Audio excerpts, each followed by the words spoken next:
नमस्कार, low cost advance fish farming channel में आपका स्वागत है। मैं विकास एक फौजी हूँ। पिछले कुछ दिनों से फिश फार्मिंग के ऊपर मैं कुछ वीडियो अपलोड कर रहा हूँ, जो आप लोगों ने काफ़ी उसका अच्छा प्यार दिया मुझे। तो मैं आज आप लोगों से डिस्कशन करने वाला हूँ एक अच्छा सा फीड के ऊपर। जी, फीड खिलाने से मछली का ग्रोथ बिल्कुल पिकअप पॉइंट में ले लेता है। मतलब मछली जो जैसे नॉर्मली ग्रोथ करता है उससे वो और भी बहुत ज़्यादा फास्ट उसका ग्रो हो जाता है। तो फीड क्या है, और नॉर्मली वो फीड कुछ भी नहीं है, वो फर्मेंटेड फीड खिलाते हैं। तो हम लोग जो फर्मेंटेशन करके फीड खिलाते हैं वो हम लोग बेसिकली ईस्ट फर्मेंटेशन करके खाना मतलब फीड खिलाते हैं। ईस्ट है ये एक ईस्ट का पैकेट है 500 ग्राम का। ये आपको नॉर्मली बेकरी शॉप में, किसी भी बेकरी शॉप में जाएंगे तो एक ड्राई इंस्टेंट ड्राई ईस्ट करके आपको मिल जाएगा। आप उसको खरीद लेंगे तो ये आपको ईस्ट फर्मेंटेशन में काम आएगा। जो हम लोग नॉर्मली मछली को ईस्ट फर्मेंटेशन खिलाते हैं, जो ये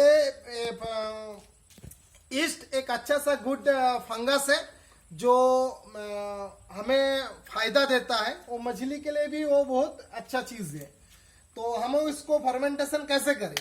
हम किसी भी खाना, मतलब हम जो हम होममेड खाना तैयार करते हैं, जो soya mill, rice bran, DORB, groundnut cake, उसके बाद मकाई का पाउडर या गेहूं का आटा, भूसी, मतलब जितना भी दालनी है, वो हाथ तरीका जो हम लेके जो खाना बनाते हैं, जो मछली के जितना रिक्वायरमेंट है प्रोटीन, उस हिसाब से जो हम खाना क्रिया मतलब तैयार करते हैं उसको हम फर्मेंटेशन करके हम दे सकते हैं। फर्मेंटेशन करके देने से फायदा क्या होता है, अगर पहले बता देता हूँ फर्मेंटेशन करने का तरीका, फिर मैं आपको बताऊंगा इसका फायदा क्या क्या है। फर्मेंटेशन करके तरीका क्या है?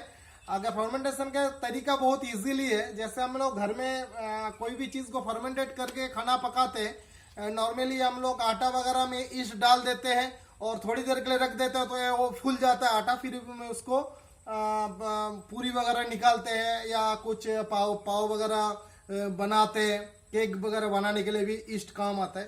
सेम चीज है, हम लोग जो खाना देते हैं मस्टर्ड ऑयल केक को छोड़ के, मस्टर्ड ऑयल केक को फर्मेंटेशन करने की जरूरत नहीं, क्योंकि मस्टर्ड ऑयल केक जो हम खिलाते हैं वो हम लोग 2 दिन ऑटोमेटिकली मतलब गीला करके, मतलब पानी से गीला करने के बाद, सड़ाने के बाद ही हम खिलाते हैं, इसलिए उसको फर्मेंटेशन की जरूरत नहीं है।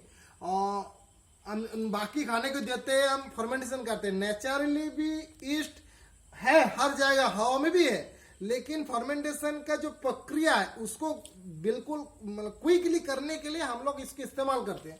कैसे करते हैं? ये जो ड्राम वगैरह है, इस ड्राम में हम क्या करेंगे, मान लिया 100 किलो का आपको फीड का रिक्वायरमेंट है, तो 100 किलो आप इसमें फीड डाल दीजिए। फीड डालने के बाद इसमें पानी डाल के इसको गीला कर देना। इसको गीला करने के बाद 100 के 10 भाग का 1 भाग, मतलब 10 किलो गुड़, 10 किलो गुड़ उसके साथ ऐड कर दीजिए। 10 किलो गुड़, उसका 10 भाग कम भाग करके आपको चाहिए ईस्ट, मतलब 1 किलो ईस्ट के रिक्वायरमेंट पड़ता है। बट जब आप लार्ज क्वांटिटी में खाना बनाते हो तो इतने ईस्ट की जरूरत नहीं है। अगर मैं 100 किलो खाना का फर्मेंटेशन करूं तो मुझे लगभग 100-200 ग्राम ईस्ट एनफ है, क्योंकि ईस्ट जैसे गुड़ के साथ मिक्स होता है वो खुद मल्टीप्लाई होकर उतने गुना बन जाएगा, इसलिए उतने ज्यादा जरूरत नहीं। जब हम छोटे क्वांटिटी में खाने को फर्मेंटेशन करेंगे तब ईस्ट की क्वांटिटी ज्यादा लगता है। जैसे 1 किलो अगर मैं 10 किलो अगर खाना मुझे बनाना है, फर्मेंटेट करना है, तो 10 किलो खाना में 1 किलो गुड़, 100 ग्राम या 50 से 100 ग्राम तक ईस्ट सेम है, तो उस हिसाब से मल्टीप्लाई करते रहिए। मतलब जितना अगर मेरा खाना का ज्यादा पड़ेगा तो उतने क्वांटिटी में उस हिसाब से गुड़ की जरूरत नहीं है। गुड़ आप थोड़ा सा कम करने से भी चलेगा, ईस्ट और भी कम करने से चलेगा, लेकिन आपको क्या करना पड़ेगा, वो तीनों चीज को एक साथ मिक्स करके बिल्कुल पानी से थोड़ा सा जितना रिक्वायरमेंट है पानी है वो डाल के उसके ऊपर एक पतला सा कपड़ा वगैरह ढक देना है, जिससे कि मतलब कोई एयर टाइट करने की जरूरत नहीं है। आपको ऐसे नॉर्मली किसी भी चीज से आप ढक देना। ढकने के बाद वो 1 से 2 दिन, कोई एक आध, मतलब थोड़ा गर्मी के टाइम क्या होता है 1 दिन में भी फॉर्मेंटेड हो जाता है। थोड़ा अच्छा सा गर्मी हो या एरिएशन अगर मिले, मतलब अगर मैं दिन में 3 से 4 बार तक किसी डंडे से अगर खाने के ऊपर से नीचे तक हिलाओ और थोड़ा सा फेंट दूं तो उसमें ऑक्सीजन ज्यादा चला जाएगा, ऑक्सीजन ज्यादा होगा तो फर्मेंटेशन का प्रक्रिया बहुत फास्ट हो जाएगा, तो खाना फर्मेंटेड हो जाता है। अगर नहीं होता है तो मैक्सिमम आप 2 दिन तक फर्मेंटेशन करके आप खाना को मछली को खिला सकते हो। फर्मेंटेशन करने से एक क्या होता है, फर्मेंटेशन करने से जो खाने में प्रोटीन का जो मान है वो बढ़ जाएगा, जो प्रोटीन परसेंटेज वो बढ़ जाता है। एक दूसरी बात, फर्मेंटेट करने से खाना बिल्कुल नरम और सॉफ्ट बन जाता है और इजीली डाइजेबल होता है। जो मछली को हम प्रोटीन खिलाते हैं, जो कभी कभी कुछ प्रोटीन है या कुछ चीज है जो मछली के लिए अच्छा डाइजेबल नहीं है, तो इसलिए अगर हम फर्मेंटेशन करके खाना देते हैं तो फर्मेंटेड फीड खिलाने से वो बहुत इजीली डाइजेस्टेबल होता है, जो मछली बहुत जल्दी से उसको पच जाता है, पचने के कारण उसको ग्रो फास्ट हो जाते हैं। फर्मेंटेड फीड कंटिन्यू आप अगर खिलाते हो तो मछली का ग्रोथ जो नॉर्मल ग्रोथ होता है उससे वो बहुत तेजी से बढ़ता है। एक तो बहुत तेजी से बढ़ता है, दूसरी बात क्या होता है, मछली का जो कलर है वो कलर में एक अलग से चमक आ जाता है। तो आप खुद ही देख के पता लग जाएगा मेरा मछली का जो कलर है या उसका जो स्पीड है, मतलब एक सुस्त चीज के ऊपर एक एक्टिव मछली देखने से आपको वो महसूस हो जाएगा, नहीं पहले से मेरा मछली का ग्रो भी फास्ट हो गया और मेरा मछली का कलर भी अच्छा हो गया। और जो फर्मेंटेड फीड है वो तो मछली बिल्कुल बड़े प्यार से खाते हैं। आप किसी नॉर्मल खाना देंगे तो थोड़ी देर बाद सब शायद आए, नॉर्मली कार्प टाइप का मछली थोड़ी देर बाद आता है खाने के लिए, जैसे पंगसियस वगैरह हो तो तेलीपे वगैरह हो तो तुरंत कूद पड़ता है, वो अलग बात है। लेकिन फर्मेंटेड फीड देने से उसका जो तालाब में जैसे वो गिरता है तो उसका एक सुगंध आता है, एक बड़ा सा प्यारा सा सुगंध निकलता है। वो सुगंध से तुरंत मछली का जितना भी तालाब के चारों साइड का मछली है वो तुरंत आ जाता है। तो मछली को उसको टोकरी में भी डाल सकते हो, ऐसे तालाब में आप फेंक देने से भी वो काम करेगा।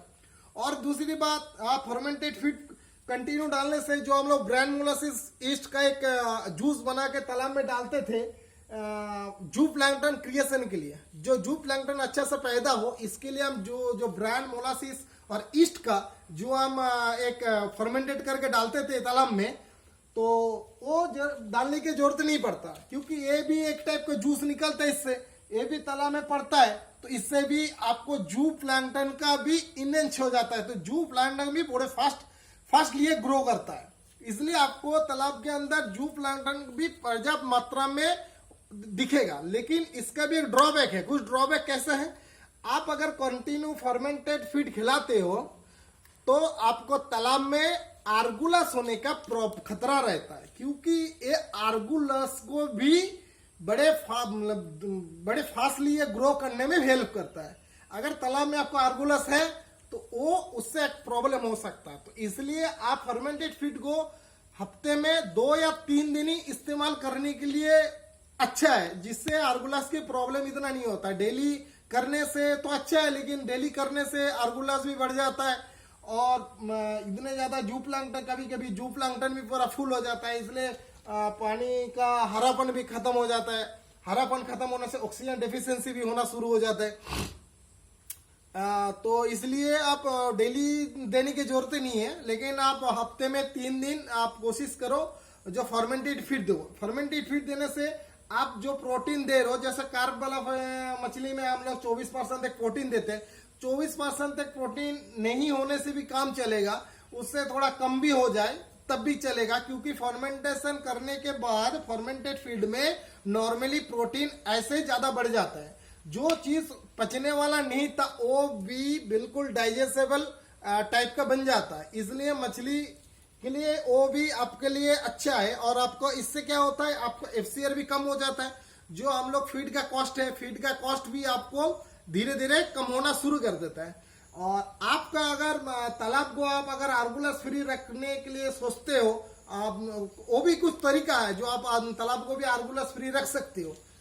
तो इसके लिए मैं एक वीडियो लाऊंगा, जो आप तालाब में जो वगैरह आर्गुलस या कुछ टाइप का क्या होता है जो पैरासाइट होता रहता है, जो मछली के लिए बड़ा प्रॉब्लम क्रिएट करता है बाद में, उससे हम कैसे निजात पाए, तो उसके लिए भी एक तरीका है, वो भी मैं बाद में कभी डिस्कशन करूँगा। आज जो मैं चीज़ को डिस्कस करूँ, इसलिए मेरा बोलने का मतलब ये है, अगर मतलब जिस तालाब में आपको लग रहा है इस तालाब में आर्गुलस होने का चांसेस बिल्कुल ना के बराबर है, तो आप वहाँ पर 4 डेज 5 डेज आप क्या फॉर्मेंटेड फीड खिला सकते हो। क्योंकि पता है फॉर्मेंटेड फीड खिलाने से क्या हो जाएगा, आपको तुरंत तालाब के अंदर ऐसा ही जो मछली ग्रोथ भी नहीं ले रहा है, उसमें भी कुछ मछली होते हैं, जैसे कुछ फास्ट ग्रोथ वाली मछली तो ग्रोथ लेगा ही लेगा, कुछ मछली नॉर्मली ऐसे ग्रोथ नहीं लेता, वो मछली का भी ग्रोथ रेट असामान्य तरीके से बढ़ जाता है। आप उसको खुद आप इस्तेमाल करके देखिए, और मुझे 100% विश्वास है आप लोग के इसमें बहुत फायदा होगा।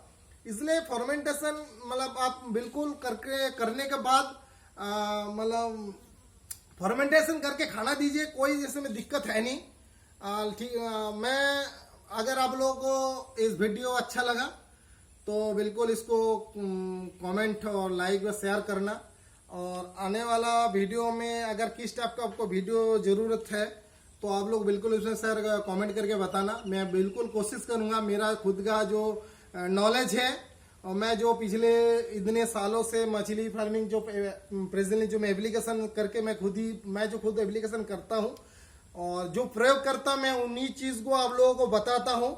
और मतलब इसमें कोई दूसरे से बताया हुआ मतलब दूसरे से तो सीखना पड़ता है, लेकिन एप्लीकेशन मैं कैसे करके करता हूँ उसके लिए मैं वो करके दिखाता हूँ। और एक चीज़ सॉरी मैं बताने के लिए भूल गया था, जो फर्मेंटेशन फीड देते हो उसमें भी और एक बेहतरीन आप उससे प्रोबायोटिक ऐड कर सकते हो। जो आदमी सोचता होगा मछली के लिए और भी थोड़ा सा मैं उसको ग्रोथ को और भी फास्ट करूं, तो वो माने 1 से 1% तक जो खाना है 1% वो कार्ड मतलब दही ऐड कर सकता है। दही एक प्रोबायोटिक का सोर्स है, लैक्टोबैसिलस है, तो बैसिलस मतलब फैमिली का जो बैक्टीरिया वो फुल का मतलब दही में रहता है।